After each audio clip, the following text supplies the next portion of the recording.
Hi everyone, welcome or welcome back to Novel Idea. My name is Dia. Today I have a couple of wrap-ups. I'm going to film them one right after the other, but they are going to be separate. I'm going to do a middle grade March wrap-up, and then I'll do everything else wrap-up. All right, so grab a hot beverage because I have a lot to wrap up. I didn't find a lot of new favorites. I have a couple that I really enjoyed, and I'm so glad that I took the time to read. So I'm just going to go through them in the order that I read them, and I'll tell you how much I like them as I go. The first one was Orphan Island, and this is by Laurel Snyder. And this one I didn't love. It was a rough start, and I thought, oh no, I hope this isn't the way that the entire month is gonna go. Orphan Island is about a group of kids of varying ages that are in a similar situation to Lord of the Flies, except for their varying ages all the way up to practically adult. And there is a boat that arrives at the island every single year, and as they drop off a new child, the oldest child is to leave. And so there's this constant rotation of like, who knows the most, who is bringing up the little one, all of these kinds of things. And there aren't a lot of rules or anything like that on the island. It's just kind of how they make everything work and work things out with each other and that kind of stuff. But we never find out what the purpose of them being there is, and we never find out where the one comes from and where the other one goes. And I didn't see the purpose of it. I just didn't like it because of the fact that there were so many things that were just unexplained. I went on to read Wolves of Willoughby Chase, and this is by Joan Aiken. And this one I thought was good. It just wasn't anything new to me, I guess. It was kind of a fairy tale-esque sort of story where you have an orphan that's living with an older relative that has a relative in another city, and they want to have the orphan come live with them, and then they have to leave, and then they're left in the care of a nanny, and there's this whole kind of back end scheme and thing, but everything comes out all right. It was fine, but it just wasn't anything thrilling or anything new. Then I read The True Blue Scouts of Sugarman Swamp, and this is by Kate Appelt. I loved it. I thought it was so good. So it is about, it's kind of a dual-sided story, and the swamp is what connects it all. And so there is a family of raccoons, and the two brother raccoons are off on their maiden outing to become true blue scouts of the swamp. And it's something that their family has been sworn to uphold for generations, and this is their chance to prove themselves, and just the strengths and weaknesses of each one and how they work together. And then we have the other side that is about a young boy and his family that are living at the edge of the swamp, and the grandfather has just passed away, and he was the boy's best friend. And there are some things that connect the boy and his grandfather and the brother raccoons and their headquarters for the True Blue Scouts. And just the way that she wrote the relationships with the boy and the swamp, and the boy and his mother, and the brother raccoons and Sugarman, and some other things that are in there, and the personalities and the conversations and all of that. It was just absolutely wonderful. Then I read A Duet for Home, and this one is by Karina Yan Glaser, and I thought this was good. I am not a huge fan of fiction that I feel is really trying hard to pull on your emotions.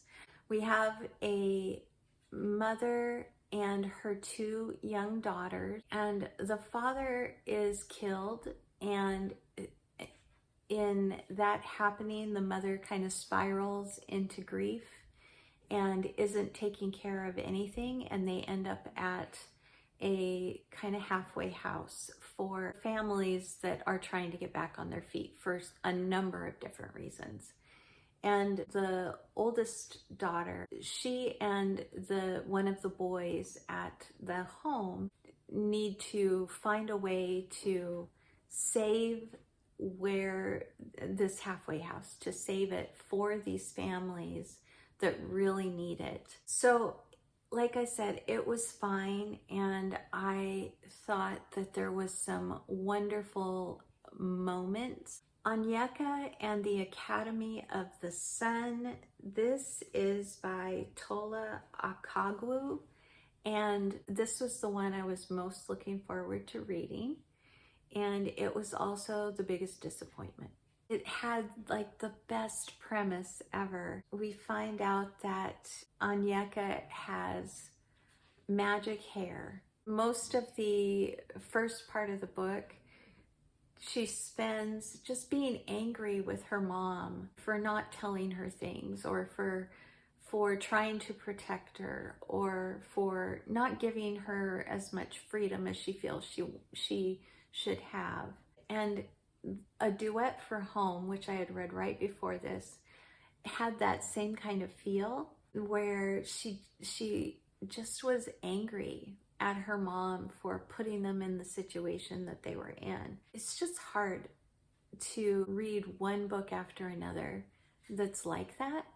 And so maybe I would have liked Onyeaka more if I hadn't had that same kind of feeling about how the characters were acting toward the adults in their life. I read The Miraculous by Jess Redman. I think with this one, the reason why I didn't love it as much is because it was about another processing of grief, and the little boy in this story goes through quite the process of that. The one thing that I really didn't care for was that he makes a friend, that she kind of encouraged him to do things that are just plain wrong, and he never would have done them if he didn't have this friend,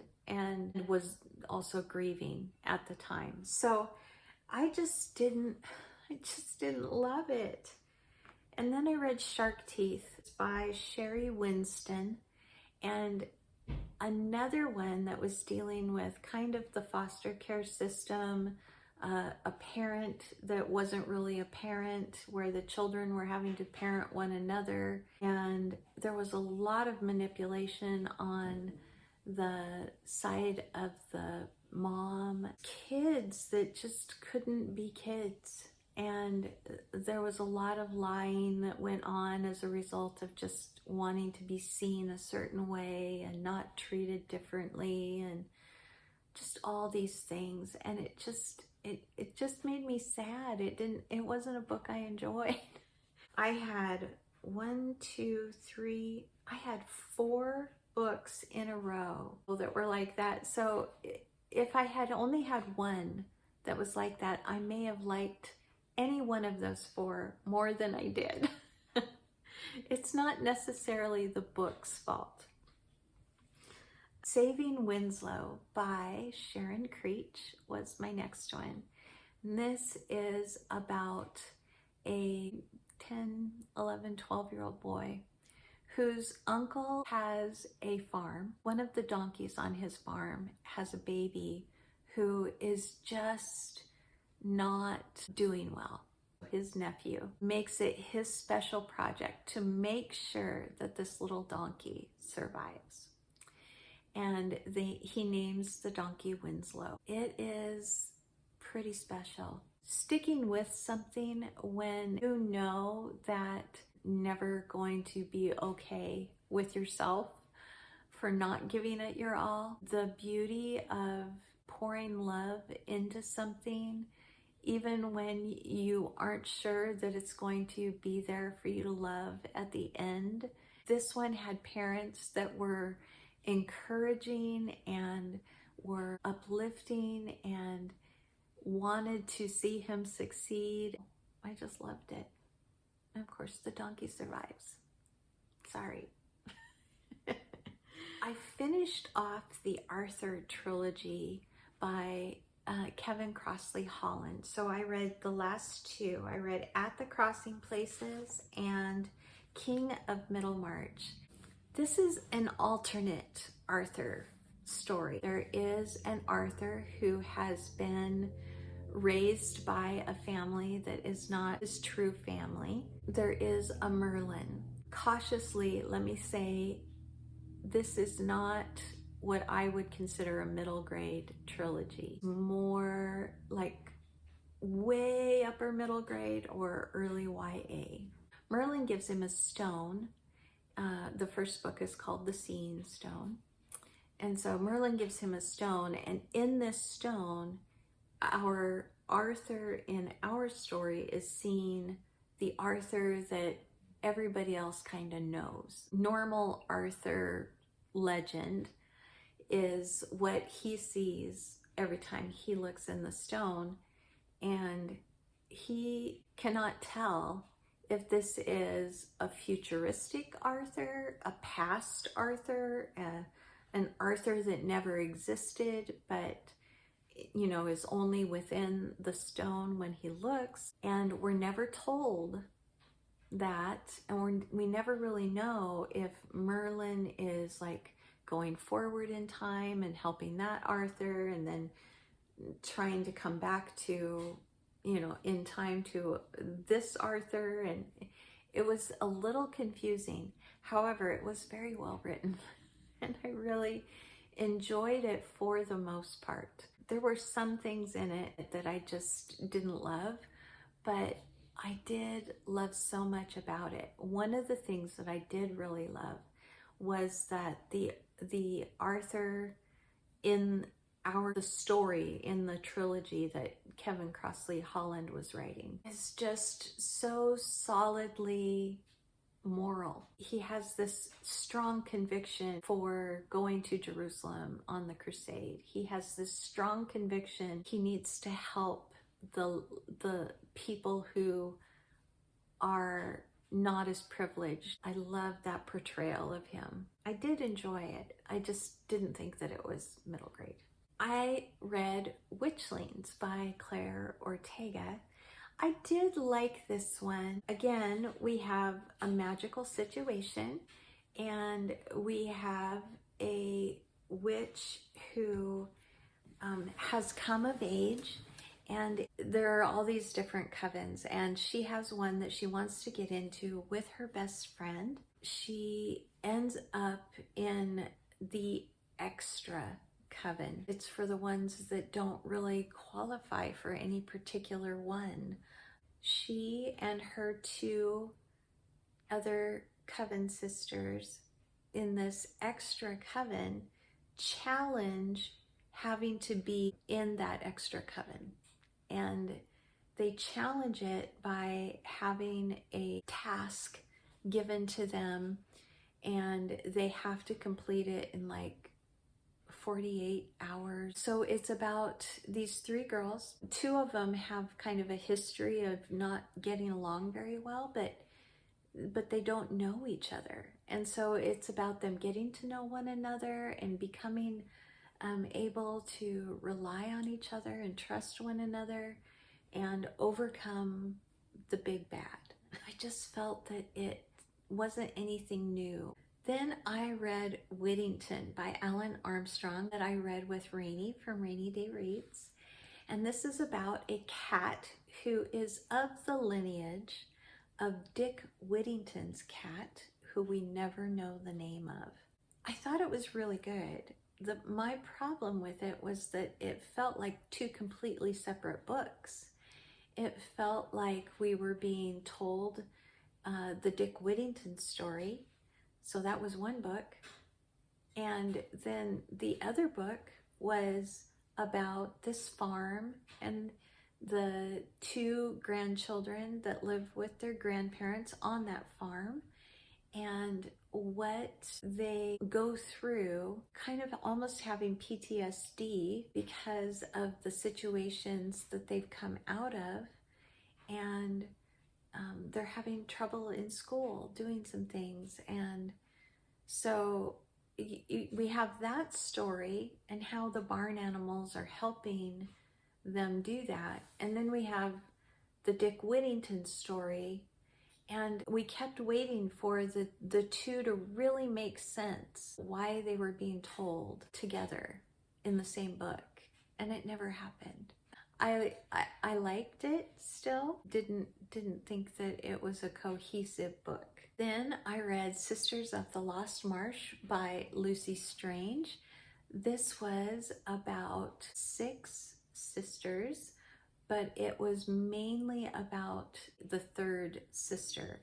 There is a family curse that has been told to them since they were little tiny about the oldest one has to get married. There's a family secret that's unknown to the girls until about 3/4 of the way through the book. The grandmother is believed to be a witch, but that's only because she can read and she knows some herbal remedies. And the dad is just an angry drunk. The thing that I really liked about this was that they ultimately love each other, want to be together, not live in constant fear of their father. I did enjoy this one because of the fact that that middle girl was strong, feminine character who wanted her family together and safe. And so I enjoyed it for that reason especially. Then I read The Eyes and the Impossible by Dave Eggers. This is this year's Newbery Award winner. And we are with a very pretentious dog. It's basically just about these animals that live on an island and the way that they work to keep one another safe and healthy and unhindered by the human population and free. That is it. Yeah. That's basically it. That's what I got out of it. And I didn't really like the main character or his voice, the way that it was written, attitude, and I just was like, I don't understand. Why is this a Newbery winner? Then I read Tree of Life by Elise Boxer. This one I really liked. It was about a Jewish concentration camp that had a lot of children in it. One of the teachers in that camp convinced one of the workers to find a sapling for the children. So he smuggled it in his boot, and the children planted this tree, and it was something that they could focus on, that was living and that they could nurture, and they would water it every day, just a couple of drops from each of their cups. The tree still survived, and the children that made it out of that camp took seeds from this tree with them as they went to different parts of the world. It was just a beautiful story. Then I read Aesop's Fables by Aesop, and it had been a lot of years since I had read Aesop's Fables, and I just took kind of one a day and worked my way through, and I just really enjoyed it. Remember where I was like the first time I was reading these, or the first time I was hearing them. And then my last one was a reread, and that was The Green Ember by S.D. Smith.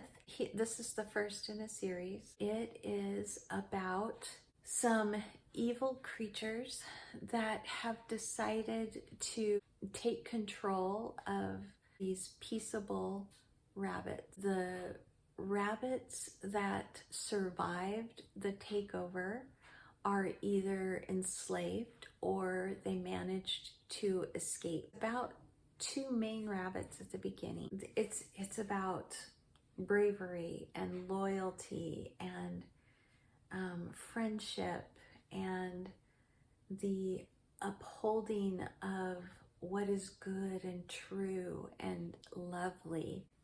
And so what all of the rabbits are working toward is what they call the mended wood. When the rightful king is back on the throne, rabbits are able to live in peace and freely once more. And they have this chant that kind of encapsulates the heart that they have for the mended wood. My place beside you, my blood for yours, till the green ember rises or the end of the world. It's just a beautiful adventure. It has a few moments in it that I would say would be pretty scary for young readers, but I would say maybe 8, 9 and above. Probably good. You guys know your own kids. I have one that this wouldn't have bothered them at all, but I have another one that it might still bother her a little bit today. And she's 30 something, so, you know. Anyway, those are the books that I read for middle grade March 2024. And I just really enjoy this event every single year. Thanks for joining me today, you guys. I would love to know what your favorite middle grade March read was this year. And I will see you in another video very soon. Like if you liked it. Subscribe if you want to. I'll see you. Bye.